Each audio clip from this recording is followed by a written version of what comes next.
Alright, so we have a lot of talk about today. We've got a major rumor surrounding Cory Barlog's next project at Santa Monica Studio. We've got new details about The Mummy 4. And we finally have the first trailer for Scary Movie 6. Let's start with the biggest surprise of them all. So it looks like Cory Barlog's mysterious project may have been revealed. And honestly, it's not what I expected at all. Now before we go any further, this is not confirmed. This is a rumor. So take everything with caution until Santa Monica officially says something. According to Nathan2 on Twitter, here's what he claims he's heard. The game is set in the God of War universe. The lead character will be Faye. Gameplay will differ from the Norse God of War games. It will focus more heavily on action. Current plan, reveal this year, release first half of 2027, barring delays. If true, that is a massive shift. We're talking about a spin-off starring Faye, the mother of Atreus and wife of Kratos, a character we didn't physically see until flashbacks in God of War Ragnarök. And remember, she was already dead when the 2018 game started. Now what makes this interesting is that originally they planned to make 3 Norse saga games. Instead, they wrapped everything up in 2. And honestly, I didn't mind that decision. I thought Kratos' Norse arc ended in a strong and emotional way.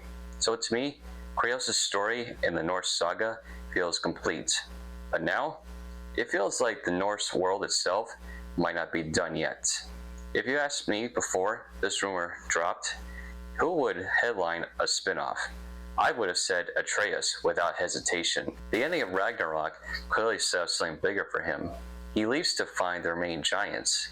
That feels like the natural next step. So if this Faye game is real, maybe the Atreus spin-off is just on hold. Now I know a lot of people aren't happy about this rumor, and I understand why. Kratos has always been the face of this franchise.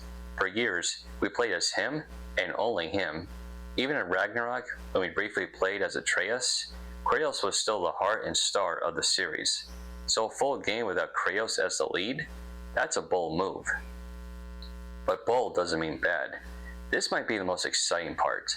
The rumor says the combat will differ from the Norse games and focus more on action. That tells me we should not expect the cinematic over-the-shoulder camera from God of War Ragnarök. Instead, it could lean more toward something like Devil May Cry 5, faster, combo-heavy, more arcade-style action. If that's true, that's a huge change in direction. It also makes sense. Faye isn't Kratos. She wouldn't fight the same way. Here's what I could see happening. A bow and arrow style similar to Atreus. Fast knife-based combat for finishers or escapes. A different, more agile style with the Leviathan axe. Maybe in a variation of the Guardian shield. Let's be clear. The Blades of Chaos are Kratos' weapons. Nobody else should wield those. That's part of his identity. But seeing how Faye uses the Leviathan axe compared to Kratos, that could be really cool from a gameplay perspective. She might be more agile, more strategic, less brute force. Now this is where it gets really interesting. There are still so many unanswered questions. How did Faye and Kratos meet? What made them fall in love? How exactly did she die? What was she doing behind the scenes during the giant conflict? How much did she already know about Ragnarök? I would love to see emotional moments between her and young Atreus. Maybe even some early struggles between her and Kratos. If this is done right, this could be a powerful, character-driven story. If it's done wrong, it could feel unnecessary. That's the risk. Before this Faye rumor, there was heavy speculation that Cory Barlog was working on a brand new space-themed IP. Now some people think that rumor is dead. I don't. I think it's still real. I think it's just being worked on separately, and maybe put on the back burner while the spin-off takes priority. Studios can develop multiple projects at once, so I wouldn't call the space IP fake just yet. The rumor says reveal this year. If I had to guess, the best place would be Summer Game Fest, the Game Awards. Those feel like the biggest stages. A PlayStation State of Play? I'm not so sure, but they could always surprise us. As for the release window, first half of 2027. Sounds reasonable if development has been ongoing for a while. Delays are always possible though. Am I excited? Honestly, not fully, but I'm open to it. I wouldn't mind seeing more of Faye's backstory, I wouldn't mind seeing deeper emotional storytelling, and I would absolutely give this a fair chance if it ends up being true. It's unexpected, and sometimes unexpected turns out great. Now let's move on to The Mummy 4. We already know Fraser is returning, Rachel Weisz is returning, directed by Matt Bettinelli-Olpin and Tyler Gillett, but plot details still under wraps. Now here's the interesting part.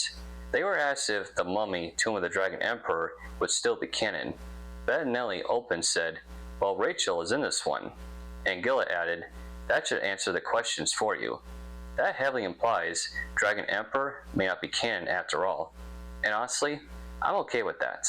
A lot of fans didn't care for that third entry. If Dragon Emperor is erased, that opens up possibilities. Will Alex return? Who will play him? Will Jonathan come back?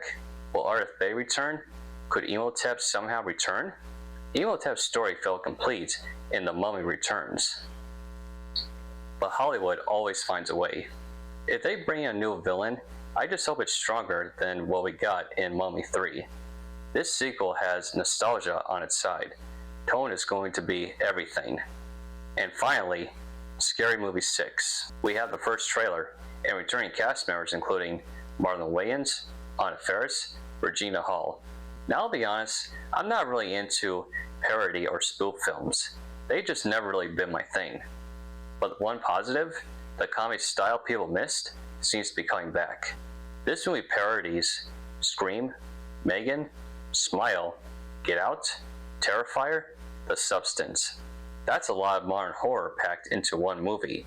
I haven't seen Terrifier because even the beginning was too much for me. I skipped The Substance because I heard mixed things, and Wednesday style shows just aren't really my thing. But I know there's an audience for this. Release date, June 12th. So what do you think?